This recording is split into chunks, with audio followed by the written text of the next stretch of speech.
delongas, irmãos, eu tenho uma mensagem para compartilhar com vocês. Eu gostaria que você abrisse a sua Bíblia em Deuteronômio capítulo 32, verso 1.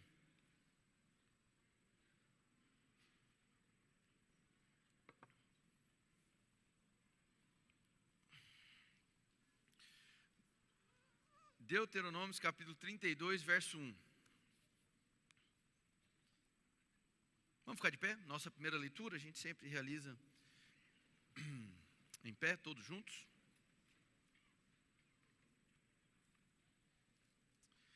Deuteronômio capítulo 32, verso 1. Escutem, ó céus, e eu falarei.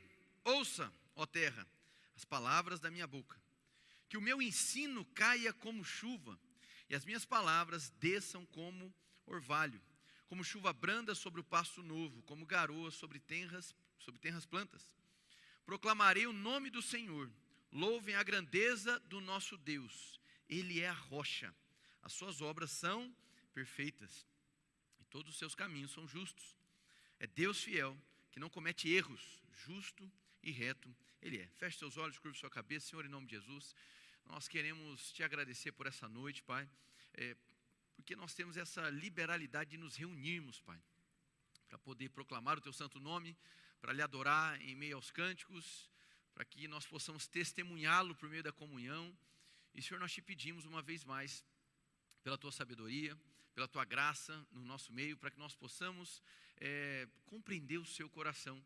Hoje, Pai, nós trataremos sobre a importância da palavra, a importância da sã doutrina nas nossas vidas e a coerência que é exigida com aqueles que amam a Tua palavra. Senhor, em nome de Jesus, que nós sejamos totalmente dirigidos, guiados pelo Teu Santo Espírito nessa noite. Em nome de Jesus, amém e amém. Pode sentar.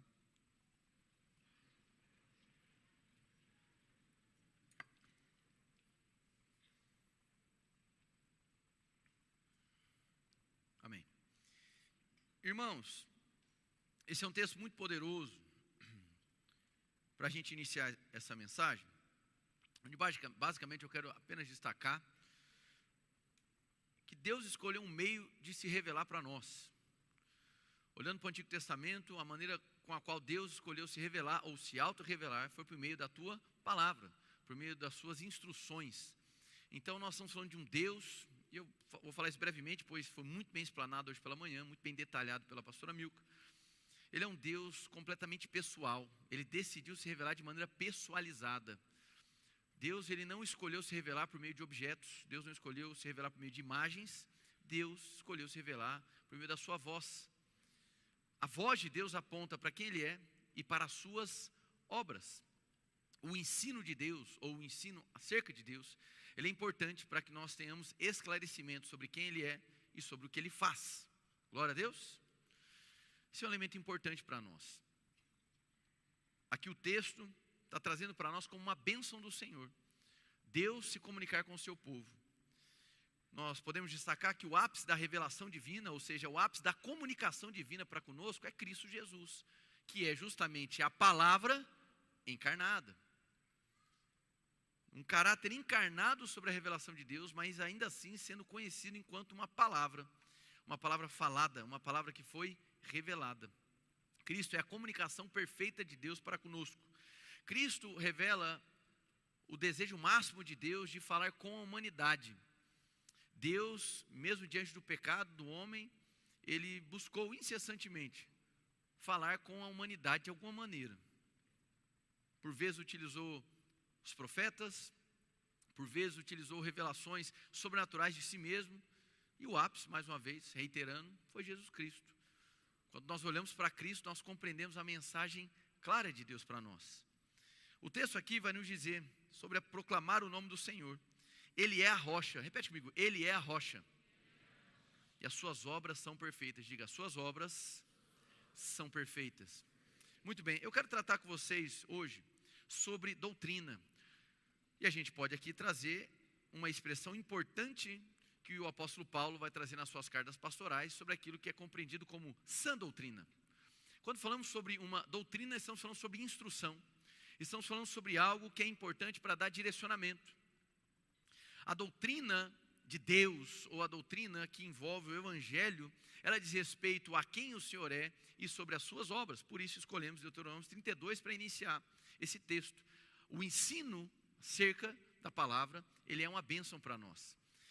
Eu iria até iniciar a mensagem hoje com um vídeo, com um corte de um humorista. No entanto, me lembrei que a gente faz a gravação e poderia dar algum conflito de direitos autorais na hora que fosse retransmitir.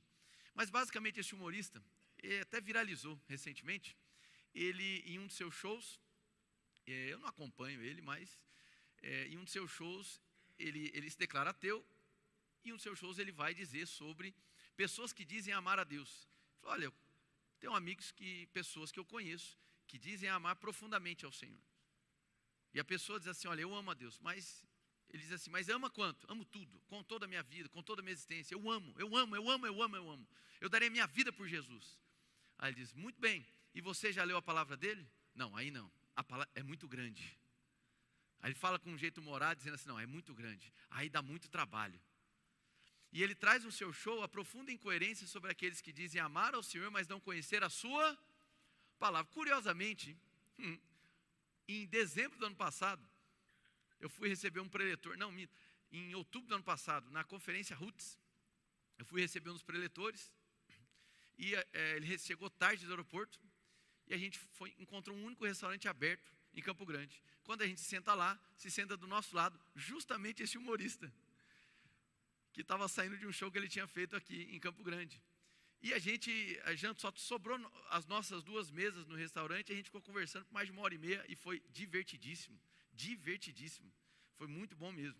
Um cara muito bacana de se conversar. Ali mesmo, a gente falou que era pastor e tal, e aí ele se identificou, eu sou ateu, e foi, enfim, ele realmente é engraçado, irmão. E depois disso veio essa gravação desse show, que saiu esse ano. E eu estava assistindo, e mais uma vez eu iria trazer, são 2 minutos de corte, mas talvez daria problema com direitos autorais. Ele trouxe aquilo que certamente é uma das maiores incoerências que existe no povo cristão, que é o desconhecimento da verdade, a falta de conhecer a voz de Deus. A voz de Deus, irmãos, talvez você esteja procurando a voz de Deus de maneira extremamente subjetiva, mística e sobrenatural. E não há nada de errado em você buscar a voz de Deus no âmbito sobrenatural, subjetivo e místico, no sentido de ouvir a voz de Deus por meio de uma intuição, ouvir a voz de Deus por meio de uma visão. No entanto, a maneira mais objetiva, clássica, comum, ordinária de Deus falar conosco é por meio das Sagradas Escrituras. As Sagradas Escrituras é Deus expressando a sua voz, é compreender a autorrevelação de Deus. Logo, todo aquele que assume a fé cristã e que se declara um cristão, ele assume também a responsabilidade de conhecer o Deus ao qual ele diz crer. E não há outra maneira, senão buscando na sua palavra. Esse humorista, ele capturou bem, e eu acredito que aquilo que ele disse, e no final ele até termina dizendo que muitas pessoas saem do show dele, sendo cristãs, dizendo, olha, Deus falou comigo, fiquei constrangido e vou buscar mais a palavra. A questão, irmãos, é que por vezes nós tratamos a palavra de Deus com casualidade. Nós tratamos a palavra de Deus como se fosse algo acessório, adjacente, periférico nas nossas vidas. E a fé cristã, eu diria, ela é implacável. Ela tem uma doutrina. E essa doutrina deve ser conhecida. Há um grande autor brasileiro, um teólogo brasileiro que me agrada muito, chamado Igor Miguel, de Belo Horizonte. E num dos seus ensinamentos, ele fala sobre os mitos em relação à doutrina cristã. Ele coloca ali, e eu quero trazer para vocês, alguns mitos em relação àquilo que é chamado de doutrina. Primeiro, ele vai dizer, muitos consideram que a doutrina cristã é uma série de conceitos abstratos. Então, quando nós falamos sobre um conhecimento doutrinário, muitos pensam, bom, se é doutrina, é um negócio muito abstrato, isso não tem a ver comigo. Um outro mito é considerar que a doutrina são assuntos acadêmicos teológicos. Então, é para quem gosta da parte acadêmica.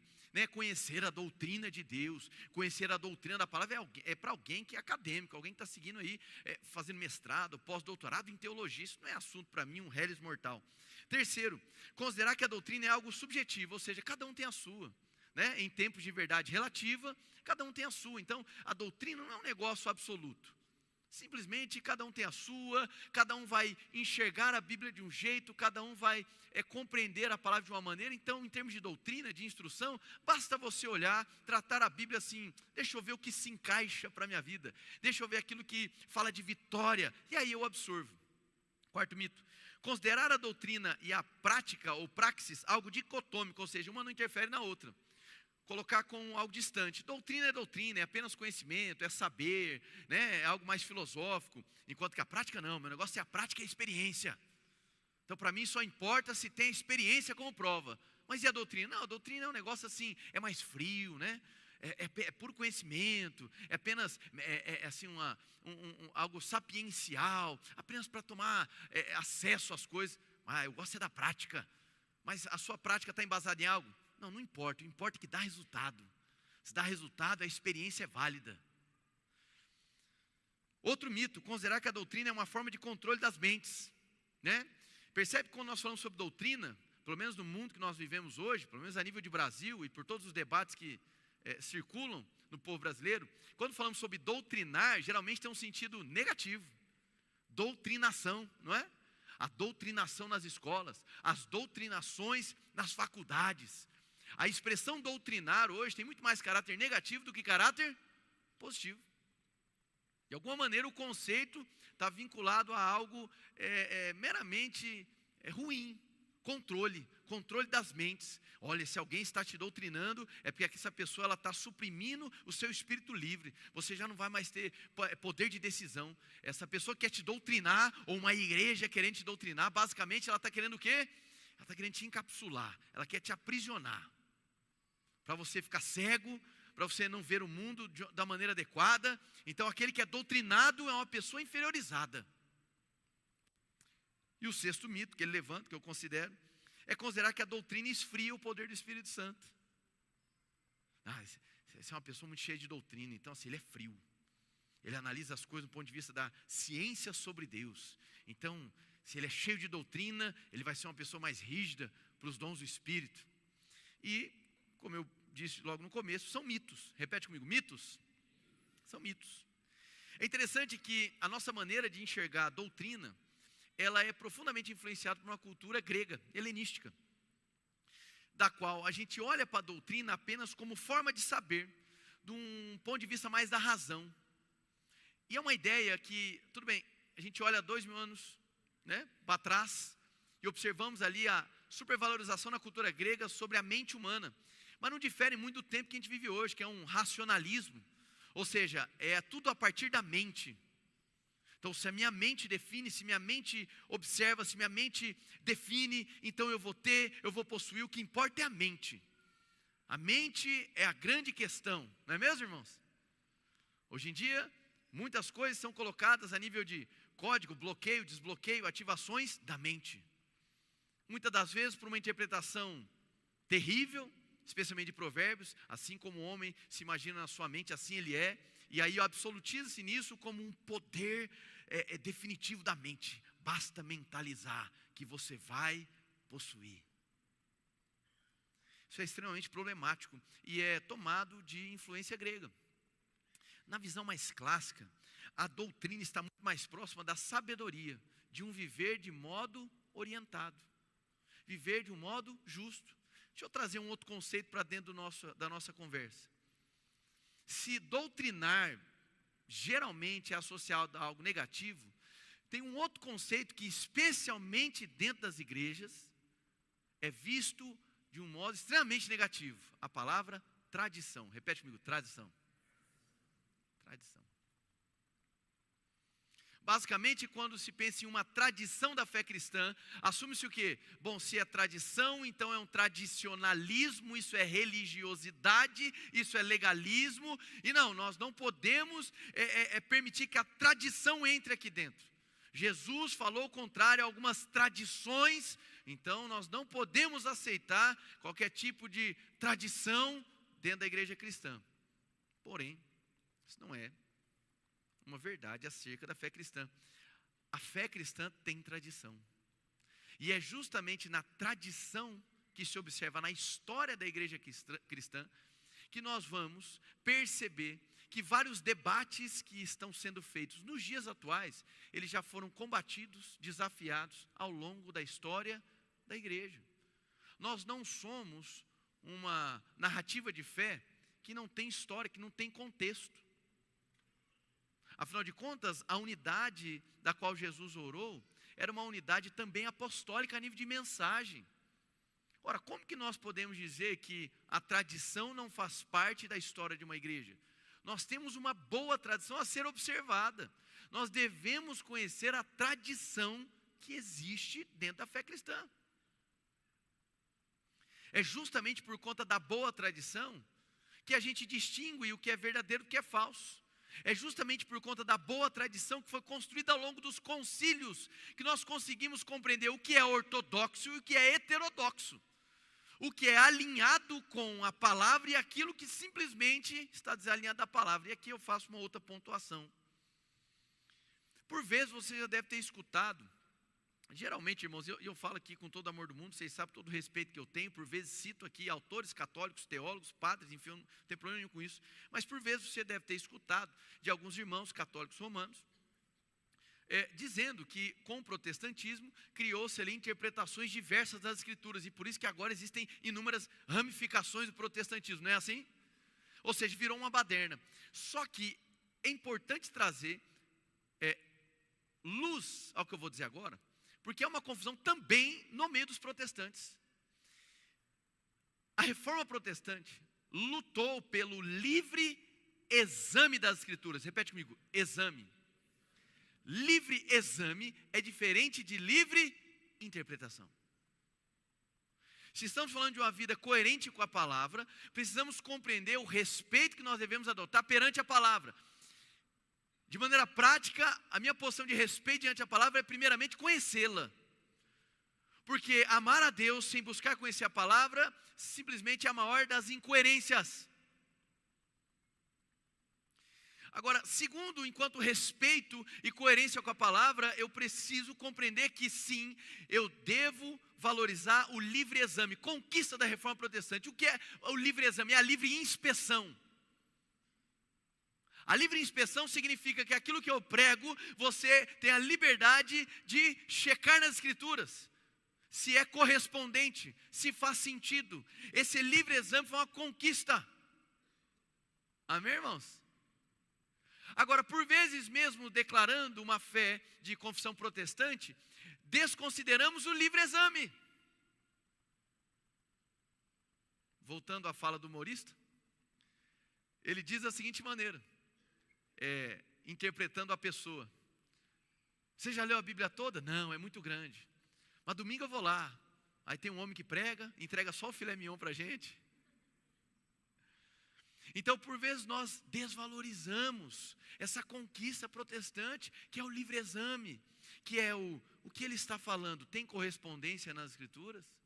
Livre exame é diferente de livre interpretação. Na verdade, um dos maiores problemas que nós temos, nós vamos observar que Paulo buscou combater isso, é justamente essa livre interpretação. Uma interpretação sem limites, uma interpretação que é apenas voltada para os meus interesses, uma interpretação que simplesmente responde a movimentos, a ventos que vêm e vão. Então não, a Bíblia, sim, nós devemos compreendê-la, que a nossa postura é de livre exame, de busca, de inspecionar, de checar se tal pregador, tal pastor, inclusive eu, que está falando, é minimamente correspondente com a palavra, mas não é livre interpretação. Eu não posso pegar um texto e simplesmente ignorar o seu contexto. Eu não posso pegar um texto que é uma carta dirigida a alguém e pensar que agora tudo aquilo que está na carta pode ser absolutizado enquanto promessa para mim. Eu não posso pegar um texto cujo gênero literário é uma poesia e atribuir a esse texto literalidade. Eu não posso, de maneira desesperada, tentar interpretar o nosso tempo antes de permitir que a Bíblia faça a interpretação desse tempo.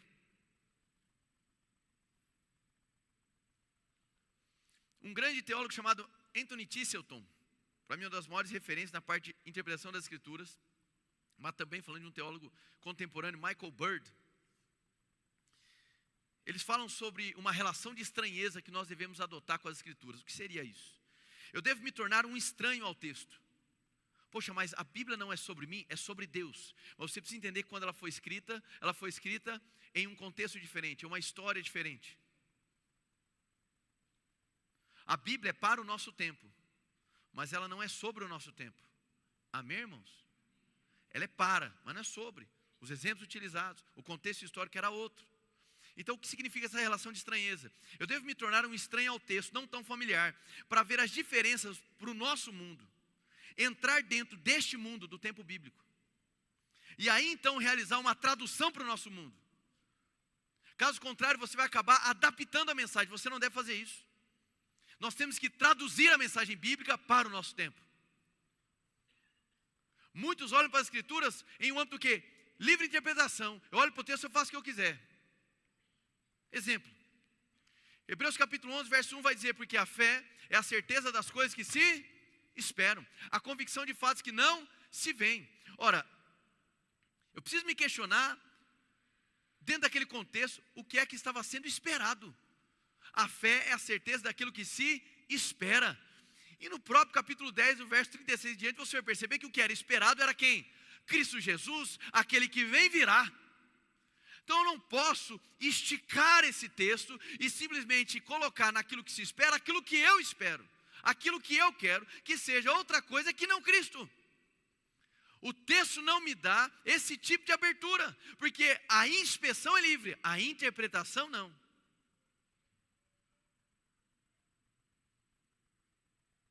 Amém, irmãos? Isso é respeito ao texto bíblico. Então essa relação de estranheza, do qual o T. Elton e o Bird vão colocar, é nesse sentido de, peraí, antes de eu tentar adaptar a mensagem ao meu mundo, eu preciso tentar entender o mundo do período bíblico, do período onde as escrituras foram de fato efetivadas. Eu busco entrar naquele mundo para capturar a intenção do autor, para não desmontar ali o cenário que ele estava interpretando e falando. E aí então, depois que eu assimilo o mundo bíblico, no contexto que foi escrito, dentro dos personagens, da característica literária, isso é respeito ao texto bíblico. Aí então, eu consigo fazer uma tradução daquele princípio, daquele exemplo, daquela narrativa para o meu tempo. Caso contrário, eu vou usar a Bíblia para o meu bel prazer. Eu vou usar a Bíblia de maneira completamente desequilibrada. Eu vou ficar procurando contextos, eu vou ficar procurando o texto na Bíblia igual se escolhe aquelas mensagens de biscoito da sorte.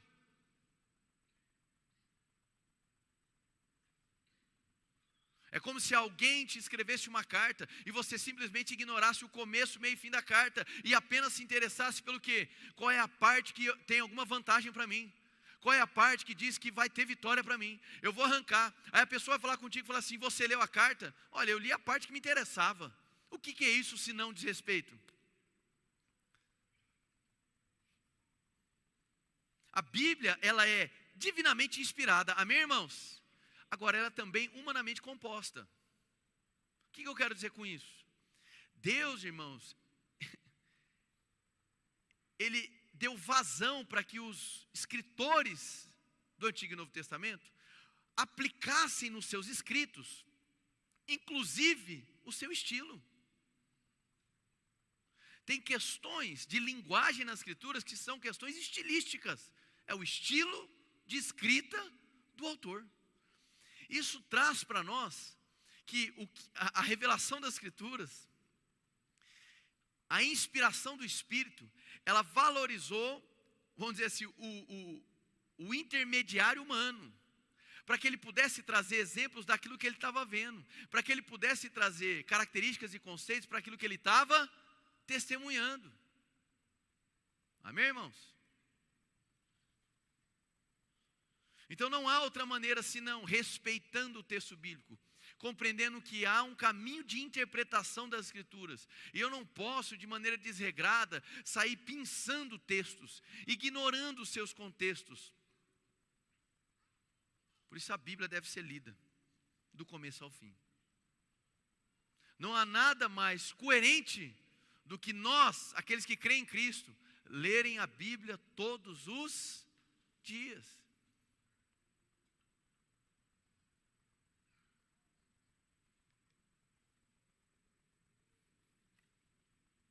Lê-la nada mais é do que demonstrar o seu amor por Ele, reconhecendo que existe algo que vem da parte de Deus, que Ele fez questão de deixar registrado. Amém? A Bíblia deve ser interpretada sempre com seriedade, repete comigo, seriedade, mas nem sempre com literalidade. Amém?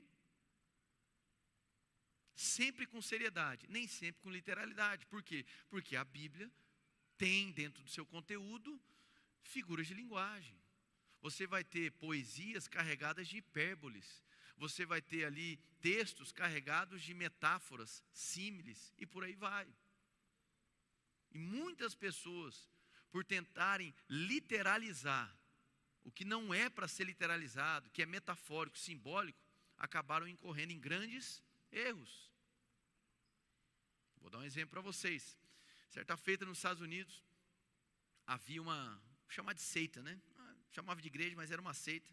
E havia porque deixou de existir depois do fato que eu vou dizer. Onde o pastor, então, lá a bênção de Jesus, simplesmente trazia para os cultos, em todo culto ele levava alguns potes com cobra dentro. Porque ele pegava o texto da grande comissão e falava assim, olha, né, ou seja, nenhum mal vai te causar dano, nada vai lhe fazer morrer.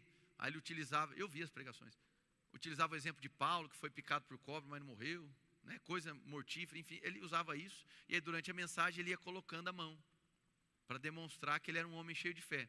Final da história, foi picado e morreu. A morte besta, irmão.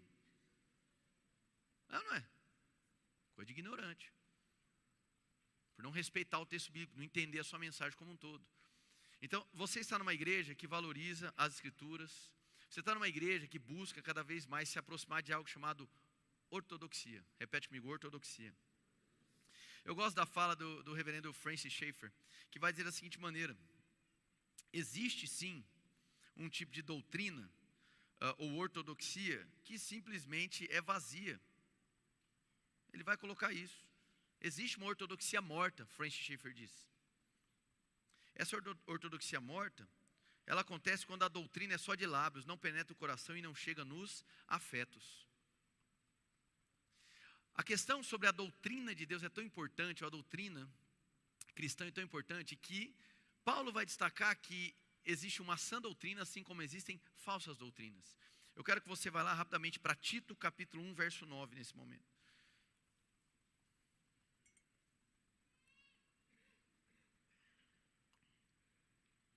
Tito capítulo 1, verso 9 vai dizer da seguinte maneira: e apegue-se firmemente à mensagem fiel, da maneira pela qual foi ensinada, para que seja capaz de encorajar outros pela sã doutrina, e de refutar os que se opõem a ela.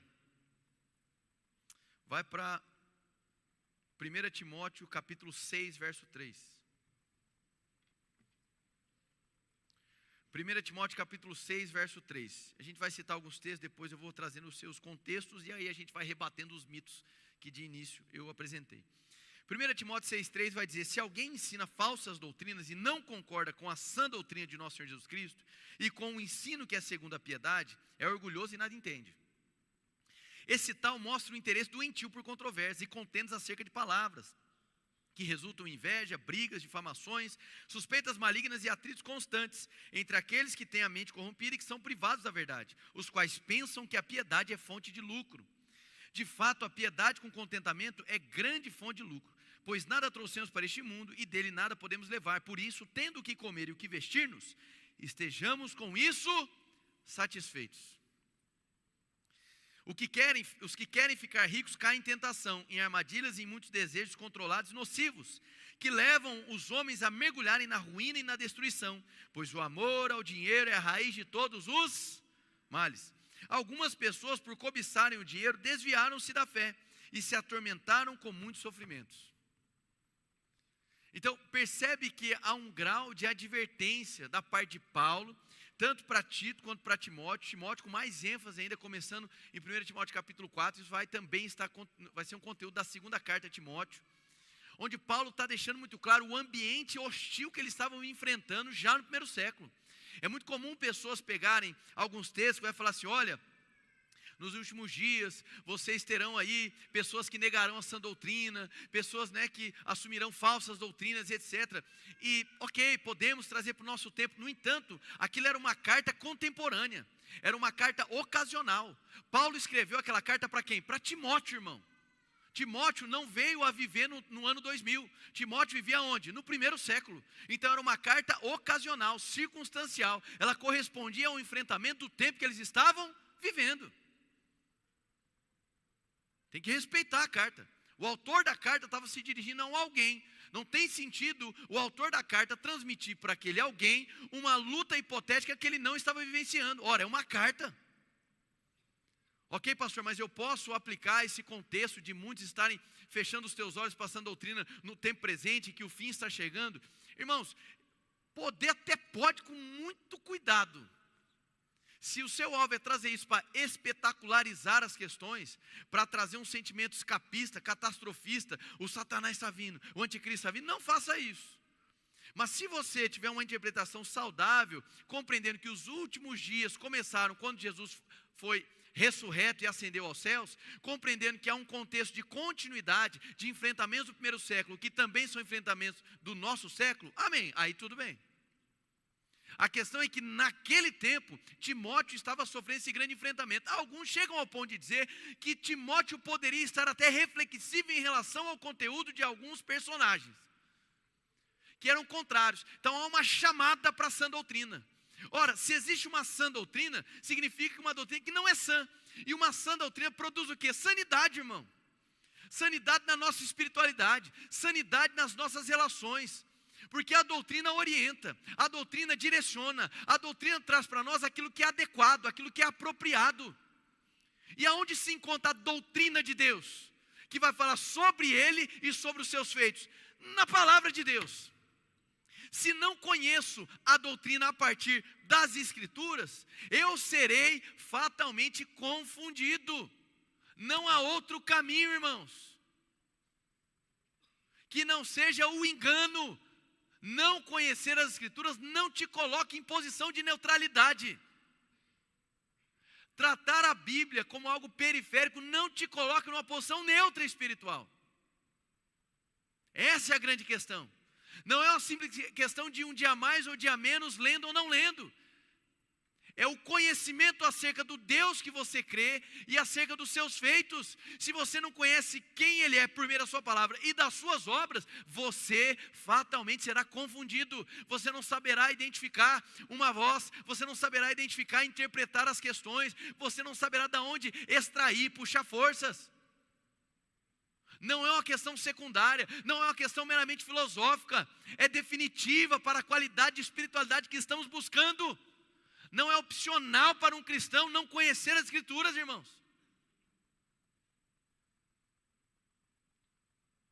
Amém?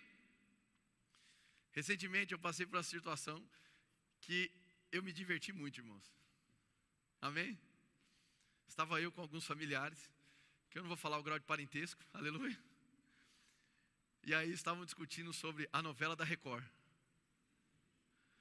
E aí foi divertido, irmãos. Falando âmbito familiar, foi divertidíssimo. Porque daí uma figura familiar, que não é de primeiro grau, aleluia,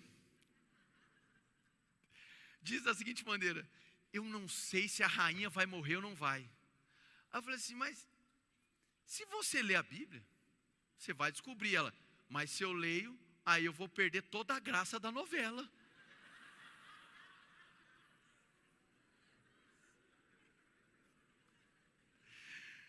Eu achei sensacional a resposta, irmão. Tem lógica, amém? Tem lógica. Vou ficar ali buscando spoiler, não quero. Quero ser surpreendido, né? Fantástico, irmão. Fantástico, fantástico. Não vejo problema de você assistir, tá bom? Amém? Inclusive, o pessoal fala muito bem das produções, né? Muito bem mesmo. Mas leia a Bíblia, amém? Não dá para trocar. Glória a Deus. Não é opcional para nós, irmãos, porque os apóstolos fazem questão de deixar muito claro sobre a palavra ser inspirada, sobre ela ser divina, sobre ela ser humanamente composta e sobre uma doutrina que é sã. A Bíblia fala sobre 3 tipos de doutrinas no Novo Testamento. Uma doutrina sã, que nós podemos assumir como uma doutrina de Deus. A Bíblia fala de doutrina de homens e fala de doutrina de demônios. Seriam essas 3 opções. Se eu não conheço aquilo que é são, como eu saberia identificar aquilo que não é?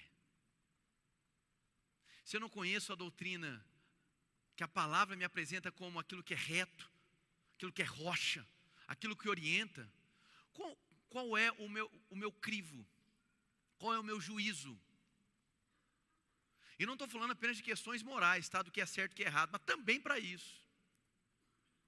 Mas de saber identificar se é um movimento do Espírito ou não. Saber identificar se aquele método é aprovado por Deus ou não. Como que eu vou saber, ter o mínimo grau de criticismo para poder identificar se o que está sendo pregado do púlpito é fiel às Escrituras ou não?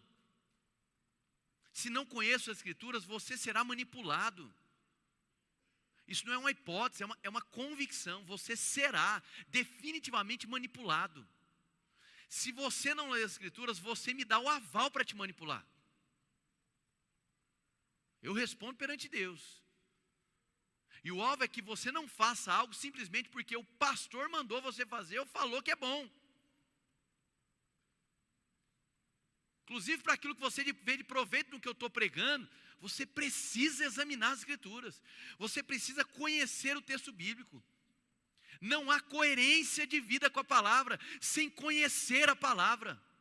E ao conhecê-la, não adotar um espírito livre na interpretação. Buscar compreender minimamente a referência, mas também os limites, irmão. Para não extrapolar, para não abusar o texto. Paulo vai falar sobre sofismas, que são meias verdades. Nós vivemos em um tempo como esse, onde especialmente a massa evangélica é capturada por 1, 2 ou 3 versículos bíblicos, fica todo mundo oriçado. Se falou que é de Deus, é de Deus. Se botou um louvor, é de Deus. Se falou um versículo, é de Deus. Isso é o que? Ignorância, irmãos. A igreja cristã tem a responsabilidade perante Deus de ser luz. Mas como seremos luz se não conhecemos a fonte dessa luz? O texto de 1 Timóteo 6, é evidente, ele é muito utilizado para falar sobre o amor ao dinheiro, né? Vamos lá, a nível contextual, esse trecho, ele está se referindo a um grupo específico de pessoas, tá?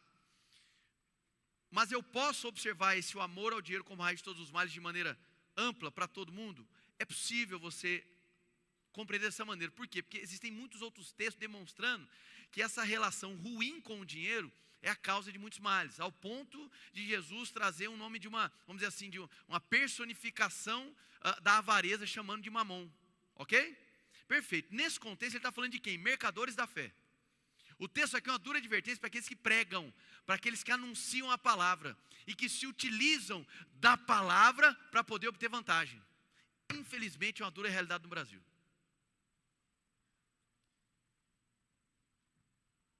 Amém? Então esse texto é contemporâneo, é para os nossos dias. Mercadores da fé. Usam de uma área tão sensível como a espiritualidade. Usam meias verdades da palavra para extorquir as pessoas.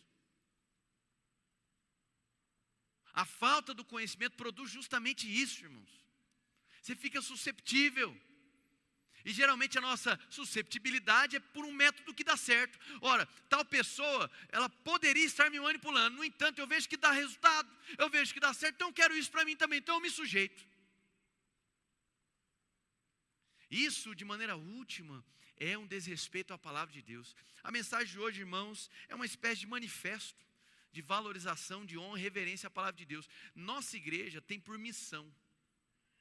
Talvez isso começou a ficar mais intenso nos últimos 3 anos, na nossa história de 6 anos. Nos últimos 3 anos e meio, houve aí realmente uma chamada de Deus que nos intensificou para o conhecimento das Escrituras e para o ensino da palavra. Quem é daqui desde a época da Mata do Jacinto consegue perceber isso claramente. Amém? Graças a Deus. Então sim, a ortodoxia para nós, esse ensino adequado, correto, que respeita o texto bíblico, para nós é sim um objetivo. Trazer para vocês uma segurança teológica. 2 João capítulo 1, verso 9, vamos lá. Você está aprendendo alguma coisa, irmão? Você está tão calado. 2 João capítulo 1, verso 9.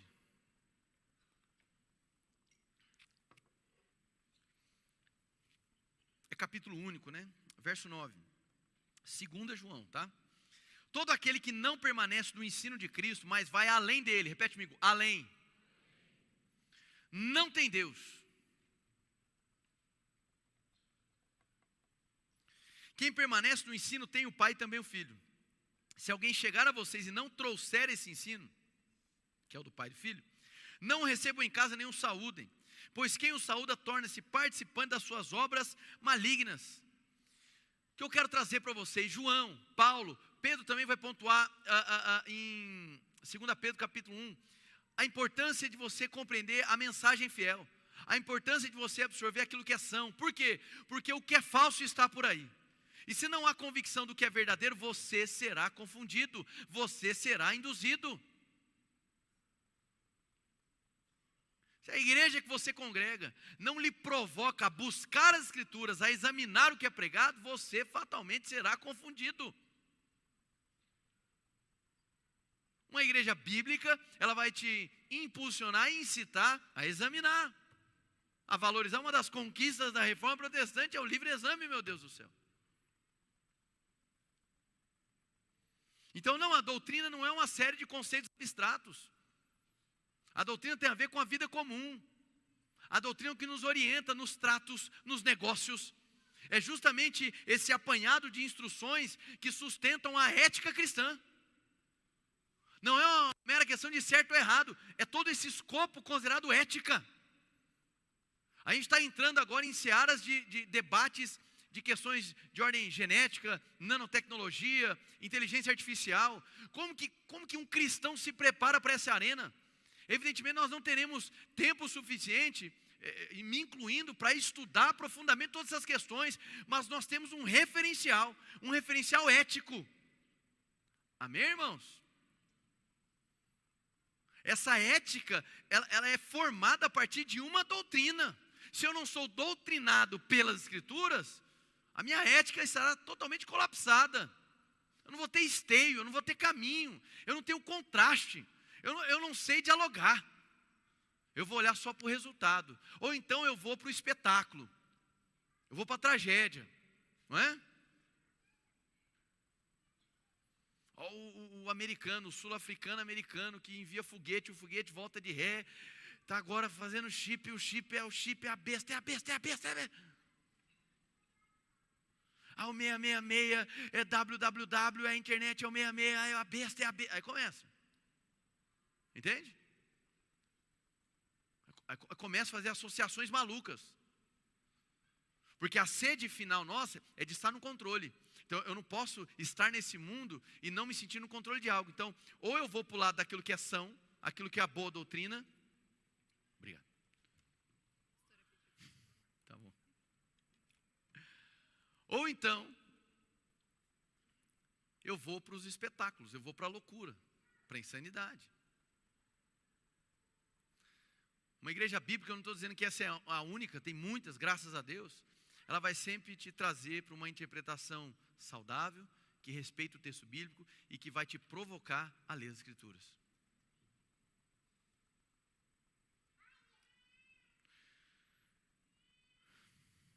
Seguindo. Já começando a encerrar.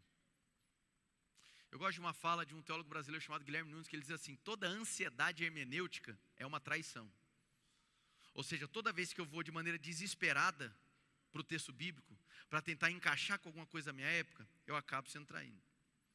Então, eu preciso permitir que a Bíblia interprete o nosso tempo, antes de eu, de maneira ansiosa, querer interpretá-lo. Isso dá trabalho. Para que a Bíblia interprete o nosso tempo, se faz necessário que conheçamos e entendamos a Bíblia no seu tempo. Não dá para simplesmente saltar para o nosso tempo e adaptar, atualizar, seja lá o termo que você quiser. Eu preciso buscar, eu preciso entender. A letra ou o texto por si só não é frio. Por vezes nós consideramos o texto frio por falta dessa busca com o autor, essa busca de encontrar o autor, de absorver a intenção do autor. 1 Timóteo capítulo 4, verso 1. Nós vamos ler o verso 1 e depois o verso 16. Primeiro e último versículo do texto.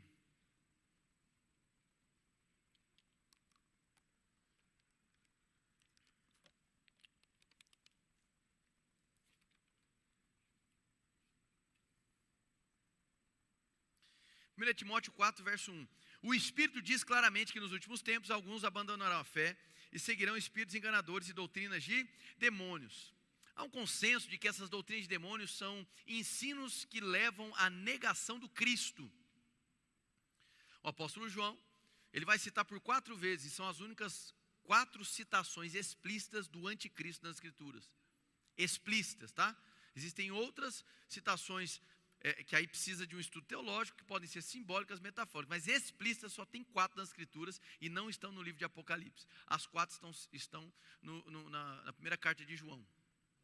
E nas 4 citações, o anticristo não viria, já estava presente no mundo, desde o primeiro século. Em uma dessas falas, ele vai dizer que os anticristos, em outra fala, o espírito do anticristo, em outra, o anticristo. A questão é, a compreensão dos autores bíblicos, já no primeiro século, é que havia uma ação anticristã, ou anticristo, que nega a comunhão, que nega o Cristo, e que já atuava desde o primeiro século. Então esse tipo de oposição, esse tipo de pressão, de perseguição, ela não é moderna. Ela é do primeiro século e contínua. Há certamente um espírito que nega o Cristo no tempo presente, que induz a negação da fé. Então aqui o texto está deixando muito claro. Verso 16. Atente bem para a sua própria vida e para a doutrina, perseverando nesses deveres, pois agindo assim você salvará tanto você mesmo quanto aos que ouvem. Aqui, irmãos, essa ordem de atentar para a sua vida e atentar para a doutrina, ok, você pode entender em nível de ordem de importância. Alguns fazem isso. Eu não vejo dessa maneira. Eu não acho que é uma ordem de importância, o que vem primeiro. Aqui é uma relação direta entre as duas coisas. O cuidar de si e cuidar da doutrina, no caso para Timóteo, que era um ministro. Amém? Esse cuidar de si, ok, objeto de estudo. Podemos falar sobre cuidar das associações, cuidar daquilo que ele está ouvindo, cuidar da própria saúde. Amém? Há diversas questões que a gente pode colocar aqui. Mas há uma total coerência, porque o cuidado com a doutrina vai te remeter ao cuidado consigo mesmo. O cuidado consigo mesmo, a partir de uma fé cristã, vai te levar ao cuidado com a doutrina. Paulo vai incitar Timóteo a anunciar a palavra. Vai dizer a ele, fazer a boa obra de um bom evangelista. E aqui, esse boa obra de um bom evangelista, eu diria que talvez não seja a melhor escolha o evangelista ser compreendido aqui como o dom ministerial do evangelista. Timóteo, ele vai atuar ali amplamente como um pastor mesmo. Mas o evangelista é como aquele que anuncia o evangelho. Existem alguns termos nas escrituras que eles têm uma aplicação específica e aplicação ampla. Vou dar um exemplo. Hoje nós vamos aqui separar diáconos, amém? Mas é esperado de toda a igreja um serviço diaconal. A diaconia é uma essência cristã, dentro da igreja e fora da igreja. Mas há também aqueles que são separados para a diaconia. Parece algo redundante, mas não é, é paradoxal. Amém, irmãos? Então tem alguns assuntos da Bíblia que você vai perceber esse tipo de questão.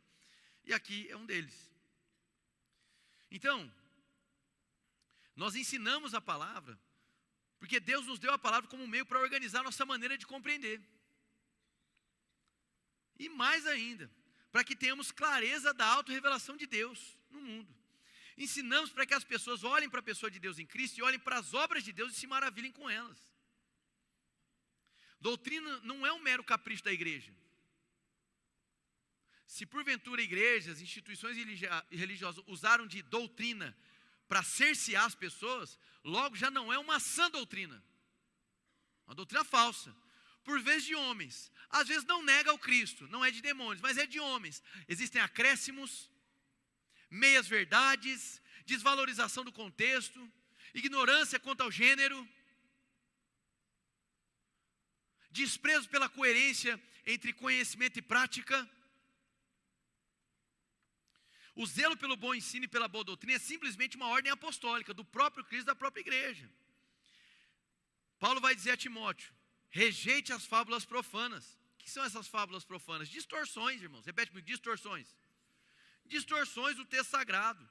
que envolvem pessoas em caminhos enganosos, torpes, manipuladores, confusos, mecânicos, providos de sabedoria. E são muitas, irmãos, distorções. Misticismo barato, ameaça, chantagem. Participe disso, senão o devorador vai na sua casa. Garantias absurdas. Ignorando questões simbólicas. Semeia que vai ser 30, 60 e 100.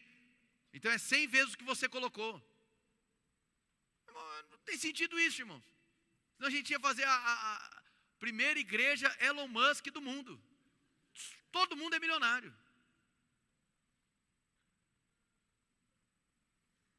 Estão me entendendo? Precisa respeitar o texto. São fábulas, são enganos. A gente vive num tempo onde a busca, pelo menos o espírito moderno, é o quê? Saciar a nossa sede consumista. A gente vive num mundo materialista, onde eu estou desesperado para ter, possuir. E aí perceberam um nicho, um espaço de mercado. Entende que o público cristão, por não ler as escrituras, é um público susceptível a misturar o texto sagrado e o desespero pelo consumo. Eu apresento uma fórmula a partir de supostos textos bíblicos e garanto o resultado.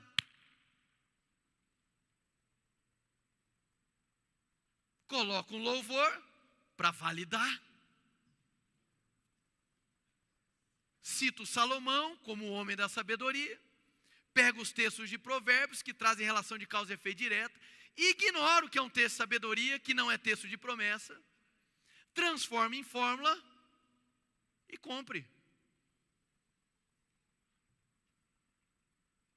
Isso é distorção. Isso é distorção. E não estou julgando a intenção de ninguém que faz isso, tá? Estou julgando o resultado final. A intenção é a pessoa perante Deus e por vezes o faz por ignorância também. Que a cadeia da ignorância, ela é incessante. Meu avô, falecido avô, ele tinha uma frase que era emblemática, irmãos. Ele era muito estudioso, muito estudioso. Aí ele dizia assim: Henrique, bobo não acaba, rareia. Amém? Essa frase é maravilhosa, irmão. Ai, meu Deus do céu. Em que sentido? De não conhecer questões básicas. Deixa eu dizer uma coisa, academicamente falando, a fé cristã, ela é aceita como proposta para a vida. Academicamente falando, ela é aceita como uma cosmovisão que traz respostas de origem, processo e destino. A academia, no seu viés científico, pode não concordar, certo? Mas é válido. A fé cristã ela é um pacote que traz respostas para a vida, de origem e destino, de vida e morte, de satisfação, prazer, propósito, significado. Amém, irmãos? Então é necessário. Existem muitas distorções, irmãos, muita mistura. Nós temos que tomar cuidado com isso. Não é porque fala em nome de Deus que é de Deus.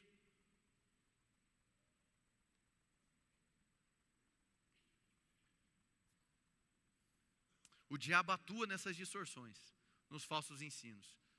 E só saberemos identificar o que é falso quando nós tivermos convicção daquilo que é verdadeiro. Terminando. O alvo do bom ensino é uma vida piedosa. Milka ministrou hoje muito bem falando sobre esse alvo da piedade. Repete comigo, piedade. E a piedade é um coração que é educado pela verdade, que expressa adoração, culto, reconhecimento da grandeza de Deus em boas obras. A vida piedosa, ela exige um encontro com a verdade. Não há essa piedade cristã sem o embasamento do texto bíblico. Cuide da doutrina. Último texto para encerrar. Mateus 7, versículo 24.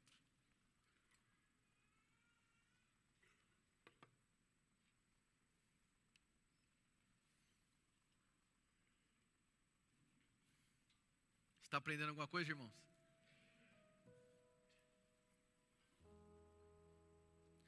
Mateus 7, 24. Portanto, quem ouve estas minhas palavras e as pratica, repete comigo bem forte: coerência. É como um homem prudente que construiu a sua casa sobre a rocha.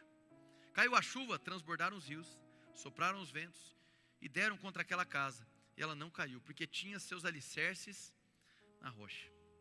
Mas quem ouve essas minhas palavras e não as pratica, é como um insensato que construiu a sua casa sobre a areia.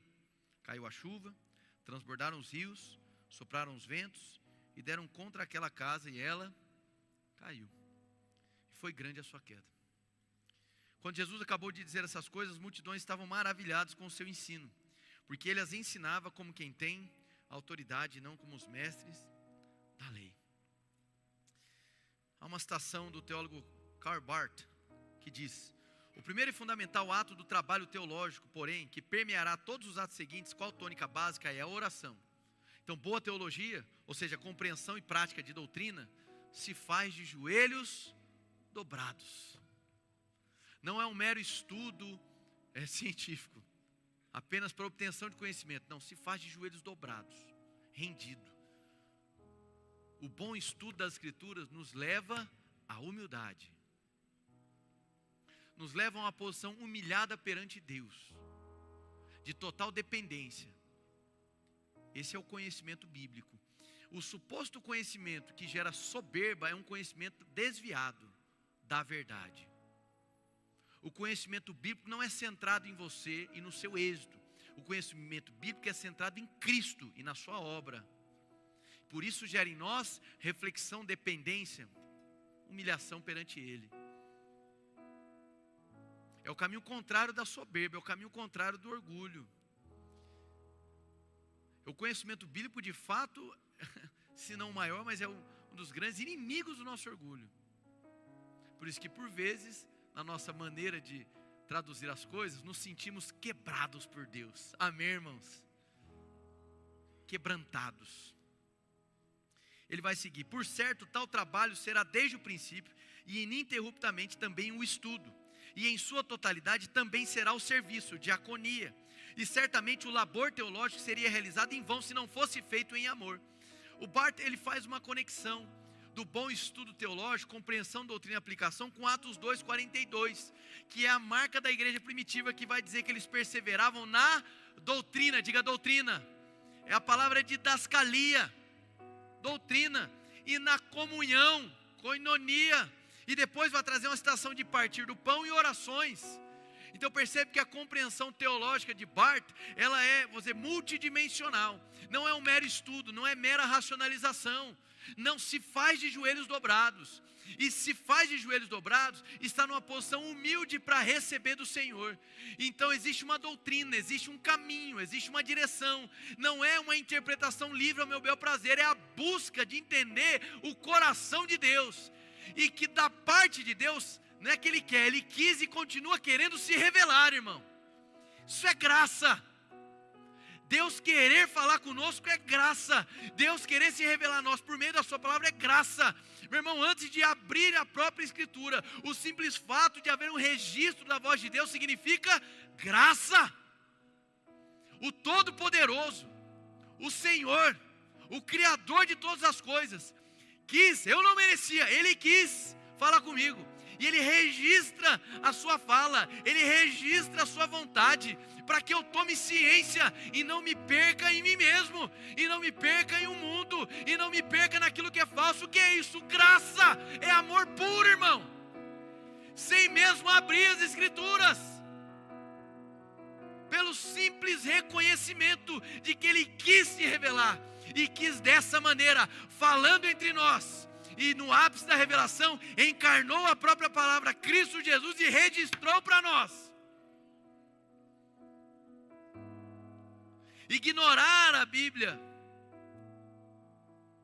ou tratá-la como objeto acessório, é ignorar o ato gracioso de Deus. Ora, o nosso amor a Ele é embasado no amor que Ele tem por nós.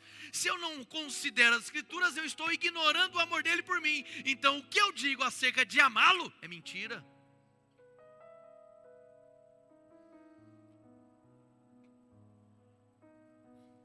Amém?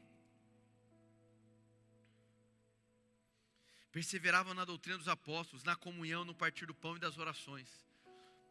O conhecimento doutrinário vai nos levar à koinonia, que é a comunhão, à diaconia, que é o serviço mútuo. E isso feito em amor, espírito de oração, com os joelhos prostrados. Quem foi abençoado, dá glória a Deus bem forte aí do seu lugar. Amém.